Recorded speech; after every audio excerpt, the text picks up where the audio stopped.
वो हमारे पास है distributive property of union over intersection. वो हमारे पास ये होती है, ये भी आपने याद करनी है। इसी तरह इसकी फर्स्ट डायग्राम हम कलर करते हैं। हमारे पास है ए यूनियन बी इंटरसेक्शन सी।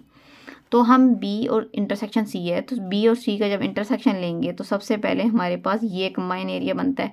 वो कहते हैं इसका यूनियन लो ए के साथ। तो इसका और ए का यूनियन लेंगे तो इसका मतलब है ए सेट और ये सेट पूरा का पूरा आएगा। तो हम ये वाला एरिया और ए सेट कलर कर देंगे। अगला है हमारे पास राइट हैंड साइड, जब हम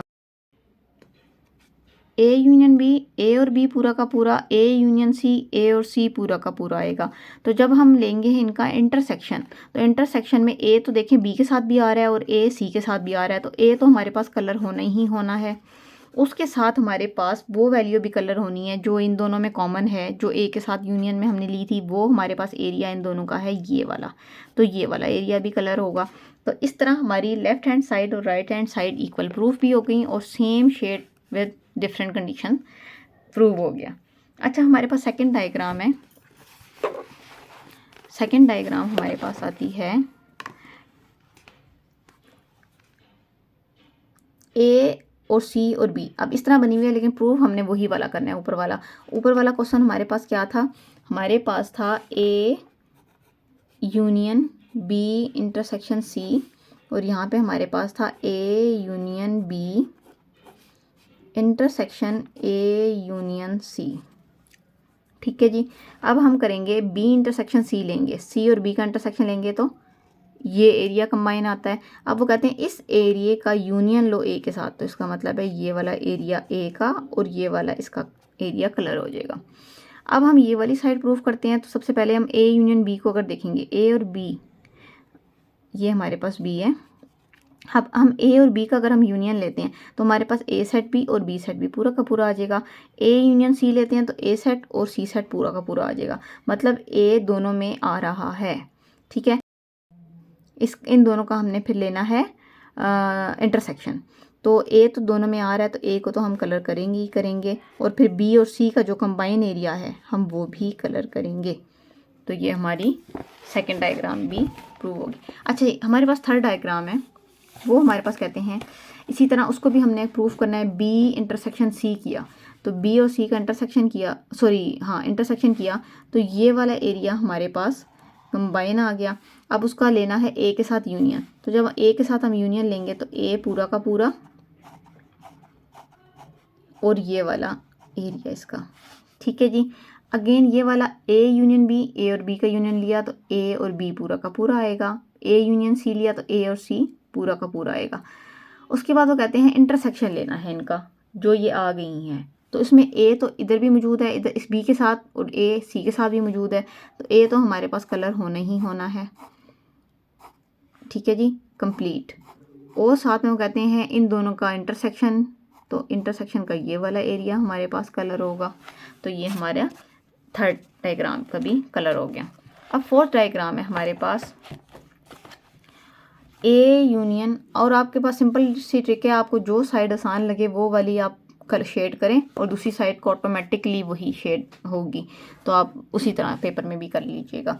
तो ये इस तरफ की जो साइड्स हैं वो नॉर्मली आसान है, तो आप इस तरफ की शेड करें और इसको एज इट इज़ इस जैसा कलर कर दें, ताकि पेपर में कोई मिस्टेक ना हो, कन्फ्यूजन ना हो।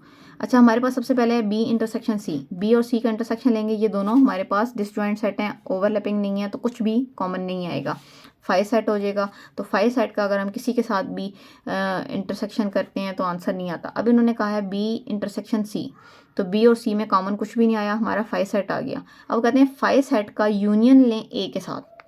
तो जब हम यूनियन लेते हैं तो यूनियन में सारी वैल्यूज़ आ जाती हैं, तो ए सेट पूरा का पूरा आ जाएगा, तो हम ए सेट को कलर कर देंगे। अब हमारे पास है सेम इसी तरह यही कंडीशन है, हमने इक्वल प्रूफ करना है। अब हमने इसको कलर किया, हम इसको उठा के ए को कलर कर देते हैं, ये कंडीशन ऑटोमेटिकली ट्रू हो जाएगी। अच्छा, अब हमारे पास है distributive property of intersection over union. अब बी यूनियन सी, ये आपने याद ज़रूर करनी है, ये पेपर में लिखी हुई नहीं आती हैं, अक्सर आपने ख़ुद ये लिखनी होती हैं और फिर प्रूफ करना होता है। अच्छा, हमारे पास बी यूनियन सी, हमने बी और सी का यूनियन लिया तो सी भी आ गया और बी भी आ गया। अब वो कहते हैं जो इन दोनों का आंसर आया है इसको इंटरसेक्शन लेना है ए के साथ।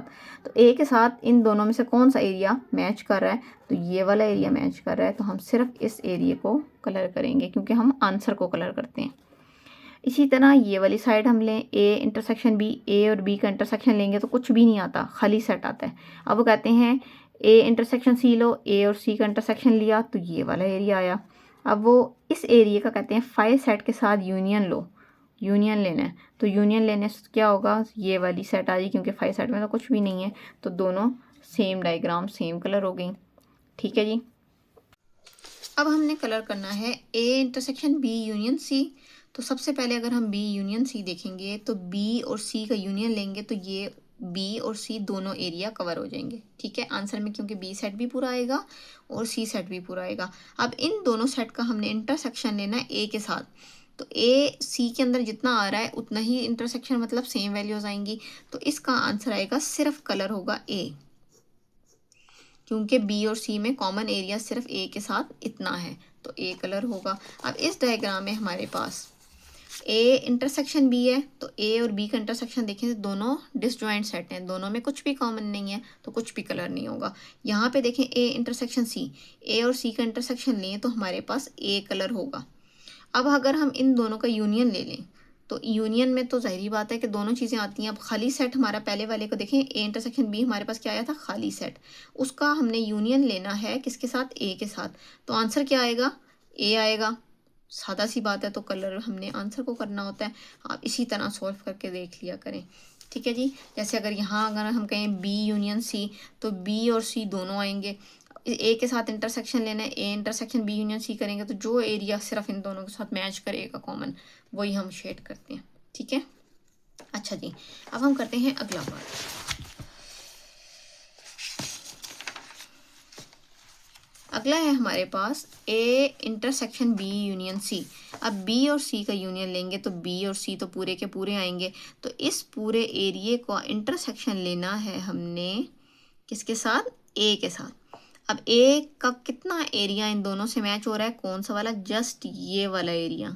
ठीक है, ये वाला एरिया मैच हो रहा है, तो हम इस एरिया को कलर करेंगे। अब इसी तरह सामने वाली डायग्राम, अब जो डायग्राम्स आपस में ये दोनों वैल्यूज इक्वल होती हैं उसमें हमें जो एक साइड कलर हो जाए दूसरी साइड ऑटोमेटिकली आप पेपर में वो कलर कर दीजिएगा ताकि कंफ्यूजन ना हो। लेकिन बहरहाल हम इसको सेपरेटली भी सॉल्व करना सीख लेते हैं। ए इंटरसेक्शन बी करेंगे तो ए और बी का इंटरसेक्शन में ये वाला एरिया आता है, ये वाला। अब ये ए इंटरसेक्शन सी करेंगे तो हमारे पास ये वाला एरिया आता है, और इन दोनों का हम यूनियन ले लेंगे तो यूनियन में सारा का सारा इन दोनों का आ जाएगा, तो ये हमारा कलर हो गया। देखिए ऑटोमेटिकली एक जैसा। अब बी यूनियन सी, बी और सी का यूनियन लेंगे तो बी और सी पूरे के पूरे, ये भी और ये भी पूरे के पूरे आ जाएंगे। अब इसका इंटरसेक्शन लेना है ए के साथ, तो ए का तो इतना सा एरिया ही मैच कर रहा है सिर्फ बी के साथ, सी के साथ तो कुछ भी नहीं कर रहा, तो ये वाला एरिया कलर हो जाएगा। अब हमारे पास है ये ए इंटरसेक्शन बी, तो ए इंटरसेक्शन बी का आंसर आएगा ये वाला एरिया।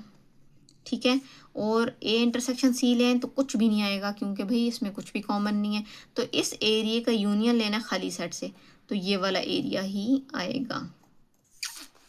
और हमें जो है ना उसको प्रूफ करना है, तो हम सबसे पहले क्या करते हैं, पी यूनियन क्यू निकालते हैं।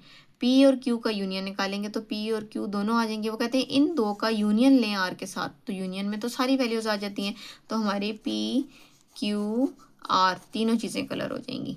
यहाँ पे हम करते हैं क्यू यूनियन आर पहले लेंगे तो क्यू और आर पूरे के पूरे आ जाएंगे। इन दोनों का हमने यूनियन लेना है पी के साथ, तो यूनियन में तो सब आंसर आ जाते हैं, पूरे पूरे सेट आते हैं, तो वो हमारे पास तीनों साइड कलर हो जाएंगी। नेक्स्ट है हमारे पास इंटरसेक्शन वाला। ठीक है जी, इंटरसेक्शन वाले में वो कहते हैं पी इंटरसेक्शन क्यू। पी और क्यू का हमने इंटरसेक्शन लिया तो हमारे पास एरिया आया ये वाला। वो कहते हैं इसका इंटरसेक्शन ले आर के साथ। अब ये वाला जो एरिया है और आर का ये वाला जो सेट है, ये दोनों तो एक दूसरे में कुछ ओवरलैप ही नहीं करते, डिसजॉइंट है। तो अगर ये डिसजॉइंट है तो इसमें से डिसजॉइंट सेट तो कलर होते ही नहीं है, तो ये वाली हमारी डायग्राम कलर नहीं होगी। अब ये वाली साइड देखें, क्यू इंटरसेक्शन आर, क्यू और आर का इंटरसेक्शन लें, ये वाला एरिया आता है। इसका वो कहते हैं पी के साथ इंटरसेक्शन लें, तो पी सेट हमारा ये वाला है, तो ये वाला एरिया और ये वाला, इन दोनों में ये एक दूसरे से ओवरलैप नहीं करते, डिसजॉइंट है, तो ये भी कलर नहीं होंगे, हमारी ये दोनों डायग्राम्स कलर नहीं होंगी।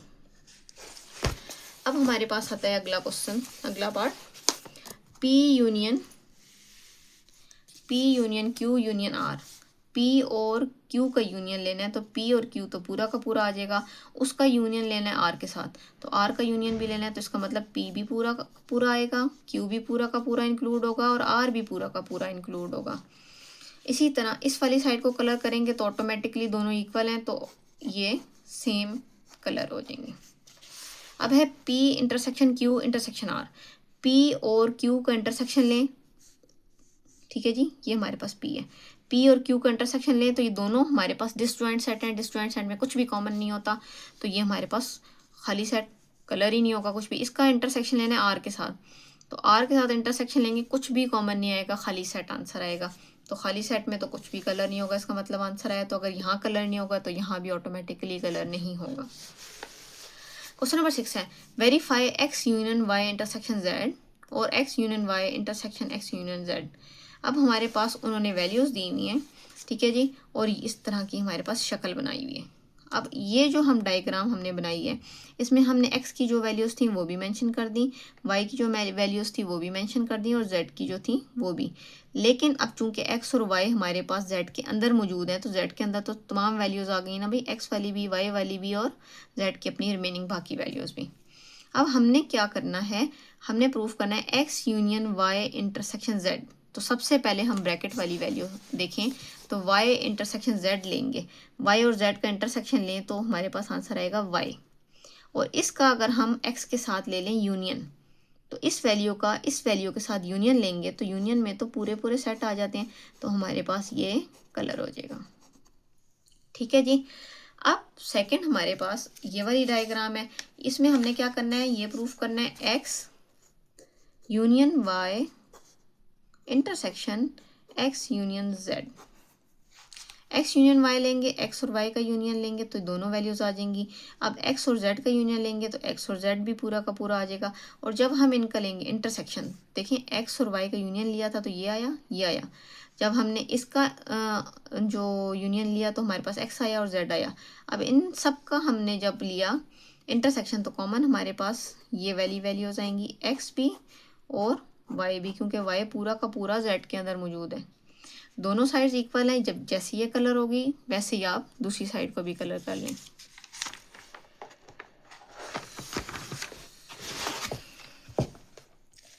क्वेश्चन नंबर 7 है लास्ट वन हमारे पास, verify x intersection y union z और x intersection y union x intersection z। अच्छा, सबसे पहले हमारे पास x, y और z की उन्होंने वैल्यूज़ दी हुई हैं, सेट दिए हुए basically, set of first 3 vowels. Vowels हमें पता है a, e, i, o, u होते हैं, उन्होंने फर्स्ट 3 कहा है तो हम सिर्फ लिखेंगे a, e, i। Set of letters of word energy. अब एनर्जी के जो भी वर्ड हैं हमने उसको अलग अलग सेपरेट कर लिया, उसका सेट बना लिया। अगला हमारे पास है third, set of letters of the word algebra. Algebra के भी हमने वर्ड सेपरेट कर लिए, इसको हमने सेट की शक्ल दे दी, a, e, i, e, n, e, r, g, y, algebra का a, l, g, e, b, r, a, ठीक है। अब हम करते हैं सबसे पहले लेफ्ट हैंड साइड को सॉल्व। उसमें हम क्या करेंगे, ब्रैकेट को सॉल्व करेंगे, y यूनियन z निकालेंगे, जो हमारा आंसर आएगा उसका इंटरसेक्शन ले लेंगे x के साथ। राइट हैंड साइड को हम सॉल्व करेंगे तो x इंटरसेक्शन y लेंगे, x इंटरसेक्शन z लेंगे, जो दोनों के आंसर आएंगे उनका हम यूनियन ले लेंगे और देखते हैं कि फिर हमारा आंसर इक्वल आता है या नहीं। तो हमने क्या किया, सबसे पहले हमने y यूनियन z लिया, तो यूनियन में क्या होता है, सारी वैल्यू सेट की कंबाइन हो जाती हैं। y और z का यूनियन लेंगे तो y की भी सारी वैल्यूज आ जाएंगी और z की भी, तो हमने यहाँ y और z की तमाम वैल्यूज कंबाइन कर ली। उसके बाद हमने क्या करना था, जो हमारा इसका आंसर आया उसका हमने इंटरसेक्शन लेना था x के साथ। x वाली वैल्यूज क्या है, a, e, i। तो हमने क्या किया, a, e, i और इस सारी वैल्यूज का जब कंबाइन इंटरसेक्शन लिया, इंटरसेक्शन में वो वैल्यूज लिखते हैं जो दोनों सेट में कॉमन होती हैं। तो a यहाँ भी आ रहा था, यहाँ भी आ रहा था, a लिख दिया। e यहाँ पे भी आ रहा था, यहाँ पे भी आ रहा था, लिख दिया। i यहाँ पे आ रहा था, यहाँ नहीं आ रहा था, तो हम वो नहीं लिखेंगे। हमारा आंसर आया a और e। अब हम करेंगे राइट हैंड साइड सोल्व। वो हमारे पास थी x intersection y union x intersection z। तो सबसे पहले x इंटरसेक्शन y निकालते हैं। ये हमारे पास x की वैल्यू है, ये हमारे पास y की वैल्यू है। इसमें कॉमन क्या है? e, क्योंकि a इसमें आ रहा है, इसमें नहीं आ रहा, i इसमें आ रहा है, इसमें नहीं आ रहा, e इसमें आ रहा है, इसमें भी आ रहा है, तो e हमारा आंसर आ गया। हमने अब x इंटरसेक्शन z निकाला, तो x हमारे पास ये है और z की वैल्यू ये है, तो इसमें हमारे पास कॉमन आया a और e। अब हमने क्या करना है, हमारे पास ये जो दोनों आंसर आए हैं वो कहते हैं इसका ले लें आप यूनियन। तो यूनियन में क्या होता है, दोनों सेट इकट्ठे हो जाते हैं। तो अगर हमारे पास ई रिपीट हो रहा है लिखेंगे तो हम 1 टाइम सिर्फ, तो हमारा आंसर आएगा ए ई। तो इसको सॉल्व करने के बाद, यूनियन लेने के बाद हमारा आंसर आया ए ई। तो ये हमारा आंसर और ये हमारा आंसर जो दोनों हैं वो दोनों इक्वल हैं। इसका मतलब हमारी लेफ्ट हैंड साइड और राइट हैंड साइड दोनों की दोनों इक्वल प्रूव हो गई। इसी के साथ हमारी 3.1 कंप्लीट हो गई। अगर आपको एक्सरसाइज समझ आई है तो कमेंट में यस लिखें और वीडियो को लाइक और चैनल को सब्सक्राइब कर लें। शुक्रिया।